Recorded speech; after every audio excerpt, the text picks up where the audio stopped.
عید منائی جا سکتی ہے، نہ اس سے خوشیاں گھر میں لایا جا سکتا ہے، نہ اس سے کوئی سامان خرید کے لایا جا سکتا ہے۔ آپ عید میں خوشی منا رہے ہیں، ایک دوسرے کو مبارکباد پیش کر رہے ہیں، ایک دوسرے کے گلے مل رہے ہیں۔ میرے عزیزو، ان غریبوں کا تو سوچ کے دیکھیے، ان کے گھر میں کھانے کے لیے کوئی سامان نہیں۔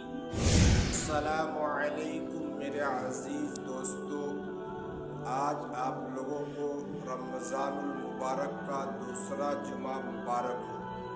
میرے عزیزو، اللہ پاک نے ہم سب کو رمضان جیسا پاک مہینہ عطا فرمایا ہے، عظیم الشان مہینہ، جس کو اللہ پاک نے قرآن مقدس کے اندر میں فرمایا کہ جیسے اے ایمان والو، تمہارے اوپر روزہ کو فرض قرار کیا گیا ہے، جیسے کہ تم سے پہلے لوگوں کے اوپر روزہ فرض تھا، تاکہ تم متقی پرہیزگار بن جاؤ۔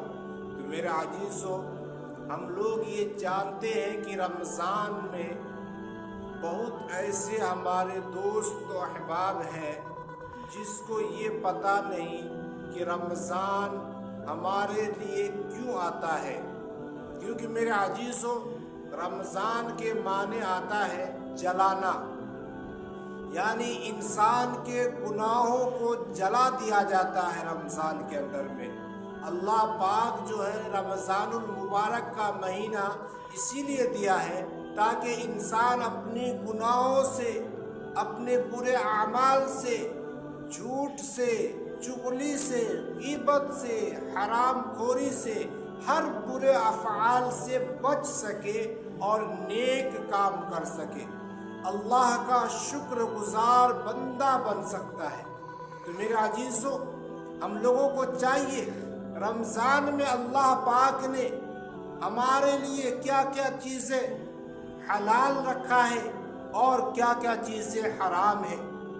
جیسے ہم رمضان سے پہلے ہمارے لیے کھانا حلال تھا، پینا حلال تھا، لیکن میرے دوستو، رمضان المبارک کا مہینہ آیا تو ہمارے لیے کھانا بھی حرام ہو گیا۔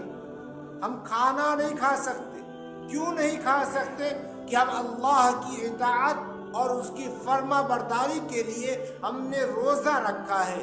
ہر اعمال کا بدلہ اللہ پاک دنیا کے اندر میں عطا فرما دیتا ہے، لیکن میرے عزیزو، رمضان المبارک کا بدلہ اللہ پاک کہتا ہے کہ میں انسان کو، میں اپنے بندوں کو رمضان کا بدلہ خود دوں گا، کیونکہ اللہ اور بندے کے بیچ میں تعلق ہوتا ہے روزہ کا۔ کیونکہ کھانا پینا بالکل منع ہے، اگر کسی کے سامنے ہم نہیں کھاتے تو لوگ ہمیں روزے دار کہتا ہے، لیکن میرے عزیزو، اللہ ہمارے ہر چیز کو جانتا ہے، ان کو پہچانتا ہے۔ اگر ہم نے کھانا کھایا، پانی پیا، ہمارا روزہ گیا، تو پھر کیا ہوگا؟ ہم اللہ سے نہیں ڈرتے ہیں، بندوں سے ڈرتے ہیں۔ اور جو انسان روزہ رکھتا ہے وہ اللہ سے ڈرتا ہے، بندوں سے نہیں ڈرتا۔ تو ہمیں چاہیے کہ اپنے ایک خالق و مالک سے ڈرے، ایک اللہ سے ڈرے، انسان سے نہ ڈرے، کیونکہ انسان کے سامنے ہم نے روزہ والی شکل بنا لی تو لوگ کہے گا روزے دار ہے، لیکن اللہ کو معلوم ہے کہ یہ بندہ روزے دار نہیں ہے، شکل بنایا ہے روزے کا۔ کیونکہ میرے دوستو، پانی کا ایک قطرہ بھی اگر گلے سے نیچے اتر گیا تو ہمارا روزہ چلا جاتا ہے۔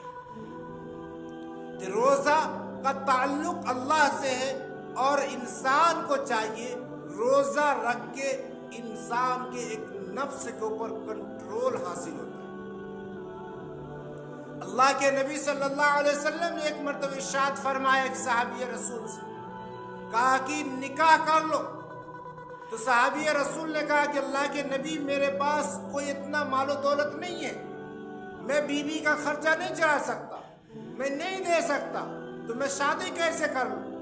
کہا کہ اگر تم شادی کرنے کے بعد تم خرچہ دینے کے قابل نہیں ہو تو شادی مت کرو، تم روزہ رکھنا شروع کر دو۔